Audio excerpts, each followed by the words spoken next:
There is something so reflexive about the way that the president and his allies field any questions about what went wrong. And it almost screams culpability, guilt, and knowledge of not doing the right things. And if you look at all the evidence that's just in public, I mean, no one has successfully FOIA'd the phone logs from Tony Fauci to or Secretary Azar to Mick Mulvaney. But I wonder when the first call came in from Secretary Azar to the White House saying, hey, Houston, we have a problem. We are not China. I mean, we cannot lock this country down. I mean, as Bob Woodward says, the truth emerges.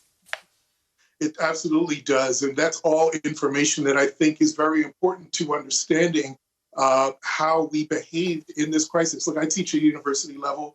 And the one question that students have asked me since this crisis is, what is our government actually supposed to do in times like this? And the fact that we've had very different responses, not just from the president, but also from governors. You had the governor of Alabama saying, we're not California, so we don't need to do the same things that California does. And while I may technically understand that those two states are very different, the fact that we didn't have a sort of unified approach to how our governments should go about handling this crisis is incredibly troubling.